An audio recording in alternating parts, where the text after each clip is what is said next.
You deserve more than a fuckboy in your life. You deserve way more. Anyone in life deserves more. Hello everyone! Relationship day. I'm going to continue with the story that fucked me over completely in the head. So last week was a bit depressing, wasn't it? Sorry about that. But that's how it actually went. So I'm not inventing anything. Everything that I'm telling you is real life stuff. It actually happened. So yeah, I was quite depressed. And after that, well, the depression and the fact that I failed my attempted suicide actually helped me focus on my studies, which was, well, not such a bad thing, I would say. So I managed to study enough to be ready for my exams in June. But in June, there was also Adrian's birthday, and I was really like thinking about it before on the day. I was really thinking about it. I think there was even some exams on that day, but I just went with it, and I was not seeing him a lot because the exams were not at the school. We had to go to different places and we didn't have the same time. So towards this time, I wasn't seeing him a lot. But I was really thinking about him, like he was in my heart, in my soul, and everything. All day, every day during the exams, I was even wondering, oh, I hope he's doing well. Like all the anger that I had for him originally completely disappeared. Literally, I think all I had left was anger at the fact that he didn't want to contact me, or he was not contacting me. I was a bit more like disappointed. Anyway, his birthday came by and I wrote him a letter because obviously it's his birthday, and I'm thinking he can't be on his birthday thinking that I'm not thinking about him when all I'm thinking about is him. I think I actually sent it to his home address, which is quite funny that I would go to such lengths for him to know how I was feeling. But anyway, so I sent him a letter where I was telling him that I was really sad that we were not in contact during that year, and that I didn't understand how we could go from sharing such passionate and special moments. You know, if you remember the New Year's Eve to nothing at all, and that I had been very sad and betrayed by his actions with Domi Beach, but that I would always be here for him, and that I felt that we had a bond, and he would always find a friend in me, even if we are not ever anything else, but that I'll always be here for him if he wants me to. That in itself, looking at it now, I'm just like, get some self-respect, girl. If I could talk to myself like my former self, I would be like, girl, seriously, you're gonna get so much better. Move on, move on. Don't write to him. Don't try and talk to him. Just move on. He's not talking to you. Great. Take that opportunity to work on yourself.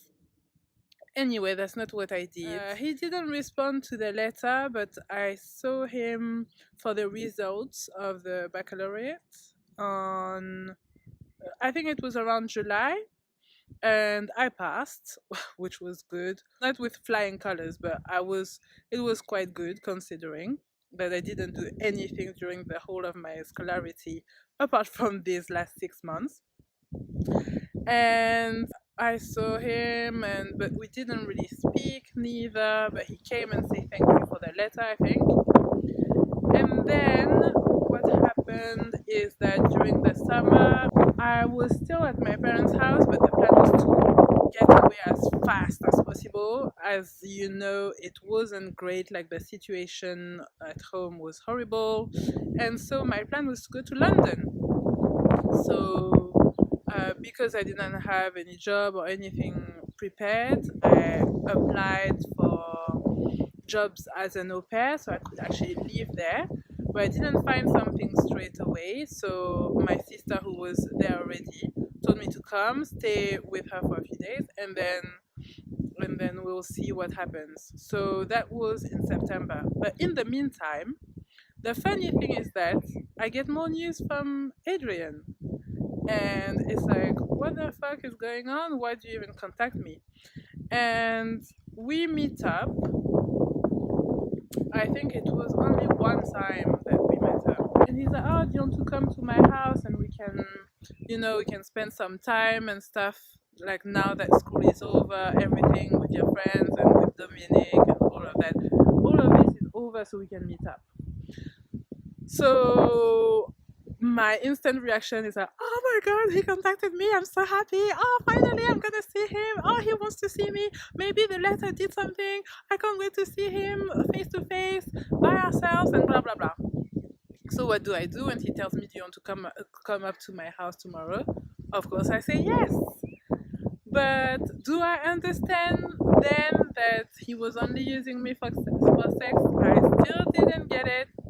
So I went to his house, and I think my sister was visiting at the time. So she told me, if just let me know when to come and pick you up, because I wasn't 18 yet, so I wasn't driving. I didn't have my car. And I was like, yeah, don't worry, I'll let you know. And I actually stayed until really, really, really, really late, like 4 o'clock in the morning. And we had sex, obviously. We talked before, we laughed and whatever, but we mainly had sex.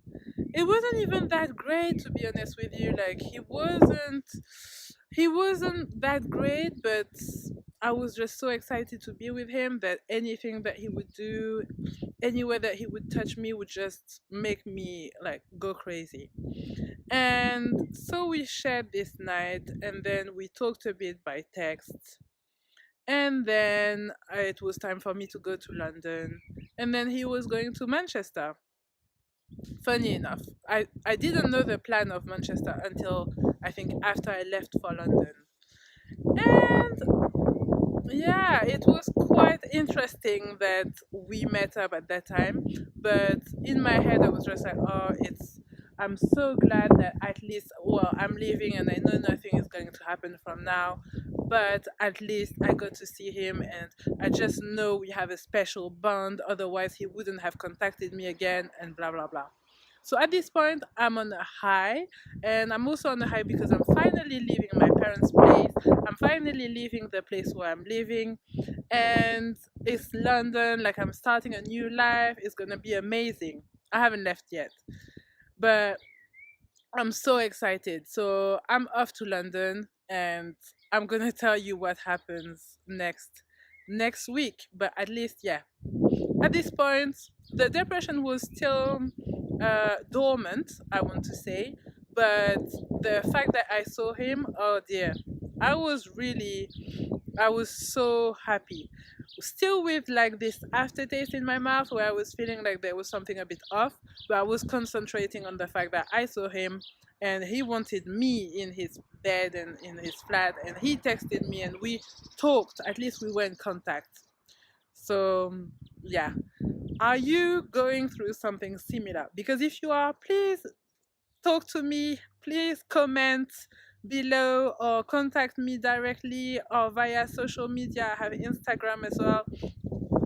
So we can talk about it, and maybe you don't have to go through such a shit time that lasts for really long for you to realize that you deserve more than a fuckboy in your life. You deserve way more. Anyone in life deserves way. Thank you for watching the video. If you enjoyed it, please like it.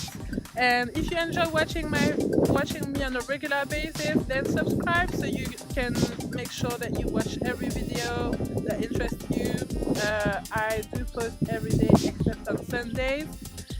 And yes, see you soon. Thank you for watching. Tomorrow it will be food. Alright, bye.